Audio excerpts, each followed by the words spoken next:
Assalamualaikum warahmatullahi wabarakatuh. Di video kali ini saya akan membahas bahaya mengabaikan pesan WhatsApp dan juga telepon dari penagih aplikasi pinjaman online atau bisa disebut DC online dari aplikasi pinjaman online. Nah, hal ini sering banyak ditanyakan, Bang, apakah kita aman ketika ada pesan WhatsApp atau spam telepon dari DC aplikasi pinjaman online, lalu kita mengabaikannya? Apakah tidak akan terjadi apa-apa ketika kita mengabaikannya? Nah, di video kali ini saya akan membahas sedikit tentang masalah ini. Untuk lebih jelasnya, simak video ini sampai habis.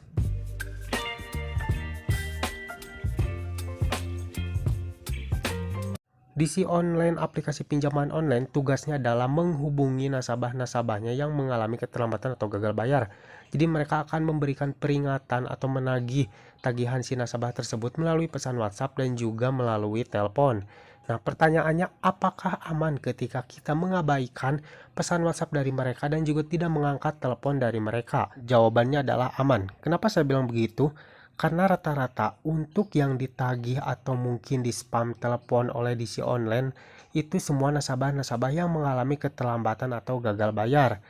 Dan sudah pasti ya, di antara kalian yang mengalami keterlambatan atau gagal bayar bukan tanpa sebab. Pasti untuk keuangan kalian tuh lagi sulit atau lagi bermasalah, maka menyebabkan kalian keterlambatan atau gagal bayar di aplikasi pinjaman online. Dalam arti kalian memang belum sanggup atau belum siap untuk membayar tagihan kalian.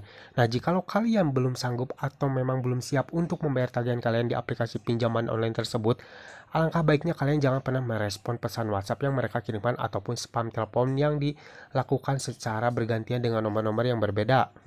Kenapa saya bilang begitu? Karena jikalau kalian merespon pesan WhatsApp dari mereka atau mengangkat telepon dari mereka, tentunya itu akan berkelanjutan.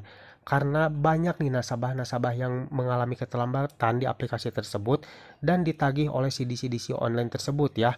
Nah, jikalau kalian merespon pesan WhatsApp dari mereka atau mengangkat telepon dari mereka, tentunya kalian akan masuk ke dalam daftar nasabah prioritas.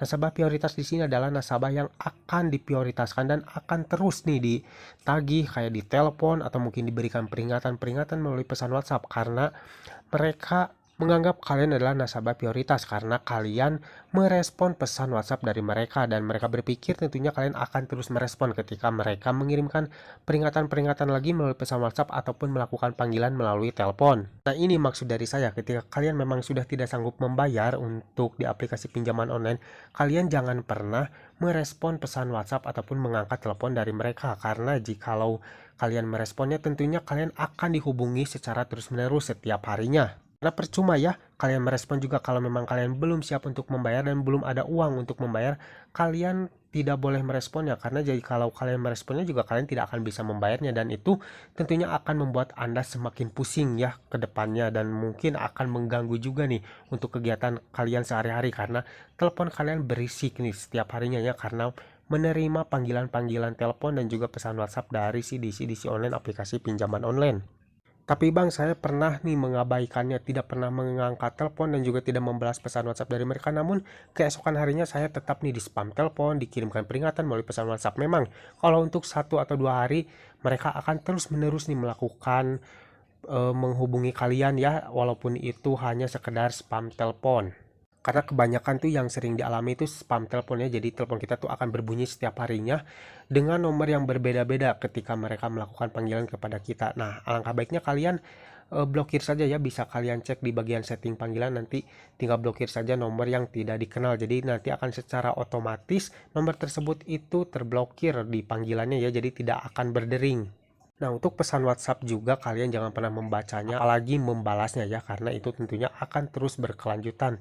Jadi biarin saja nih, kita tunggu saja nih 2 atau sampai 4 minggu ya. Tentunya jikalau kalian tidak meresponnya, kalian mengabaikannya, mungkin mereka juga akan bosan dan akan memprioritaskan nasabah-nasabah lain yang memang merespon ketika mereka menghubungi ya.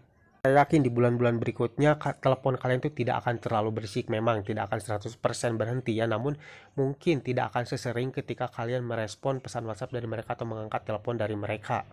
Jadi sekali lagi saya ingatkan buat kalian yang memang sudah tidak sanggup lagi membayar tagihan kalian di aplikasi pinjaman online, kalian jangan pernah merespon apapun ya ketika kalian mendapatkan pesan WhatsApp ataupun mendapatkan panggilan dari mereka.